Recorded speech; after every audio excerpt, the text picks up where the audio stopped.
வணக்கம். வஞ்சகம் பேசேல் அப்படின்னு ஆத்திச்சுடியில ஒரு செய்யுள். அந்த செய்யுளுக்கு ஏத்த மாதிரி ஒரு கதை பார்க்கலாமா? ஒரு ஊர்ல அஜய் அப்படின்னு சொல்லிட்டு ஒரு சின்ன பையன் இருக்கான். அஜய் வந்து நண்பர்கள் கூட சேர்ந்து விளையாடுறான். ஆனா அஜய்க்கு இருக்கிற ஒரு கெட்ட பழக்கம் என்ன அப்படின்னா, பொய் சொல்லி ஏமாத்துறது.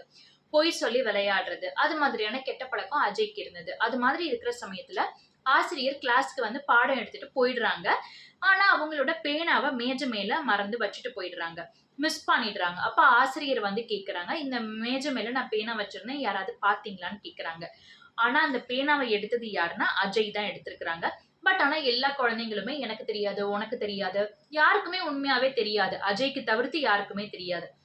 அந்த கிளாஸ்லயே வந்து வருண் சொல்லிட்டு ஒரு சின்ன பையன் இருக்கான். வருண் மேல எல்லாருமே பழி போடுறாங்க. வருண் தான் எடுத்திருப்பான் அப்படின்னு சொல்லிட்டு. என்ன இருந்தாலும் நார்மலா ஒரு கிளாஸ் இருந்தா ஒரு 4 பேர் 2 பேர் மேல டார்கெட் பண்ணுவோம் இல்லையா? அது மாரி வருண் மேல டார்கெட் பண்ணி, இந்த பையன் தான் எடுத்திருப்பான்னு சொல்லி மத்த பிள்ளைங்க எல்லாமே பழி போடுறாங்க. ஆனா வருண் ஆசிரியர் கிட்ட சொல்றாங்க, "ஆசிரியரே மிஸ் நான் உண்மையாவே நான் எடுக்கல. அது மாரி பழக்கம் எனக்கு கிடையாது. நான் எடுக்க மாட்டேன். இன்னொருத்தவங்க பொருள நான் அவங்க கிட்ட பெர்மிஷன் கேட்காம எடுக்க மாட்டேன் அப்படின்னு சொல்றாங்க. ஆனா, அந்த பேனாவ எடுத்தது யாரு? அஜய் தான்.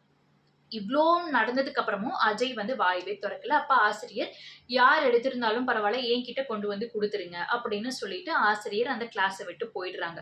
எல்லாம் முடிஞ்சதுக்கு அப்புறமா அஜய் என்ன பண்றாங்க அப்படின்னா, ஆசிரியர் கிட்ட போய், "அந்த பேனாவ நான் தான் எடுத்தேன். என்ன மன்னிச்சிடுங்க." அப்படின்னு சொல்றாங்க. அப்ப ஆசிரியர் சொல்றாங்க, "நீ பண்ண தப்ப விட என்ன தெரியுமா பெரிய தப்பு?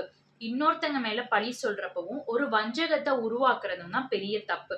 அதாவது ஒருத்தவங்களோட பொருள கேட்காம எடுத்தது முதல் தப்பு. இன்னொரு விஷயம் பொய் சொன்னது 2வது தப்பு. நான் எடுக்கல அப்படின்னு நீ சொன்னது 2வது தப்பு. 3வது தப்பு இன்னொருத்தன் மேல பழி சொல்றப்ப, அவன் பண்ணாத ஒரு தப்பு, அதாவது நீ பண்ண தப்புக்கு இன்னொருத்தன் மேல பழி சொல்றப்ப நீ அமைதியா இருந்தது 3வது தப்பு. அதுதான் வஞ்சகம் பேசேல். நீ தப்பு பண்ணினாலும் அதுல வந்து நீ ஒத்துக்கிறது வந்து நல்லது. நான் இந்த தப்பு பண்ணிட்டேன். இனிமேல் நான் பண்ணாம இருக்கிறேன். திருத்திக்கிறேங்கிறது ஓகே.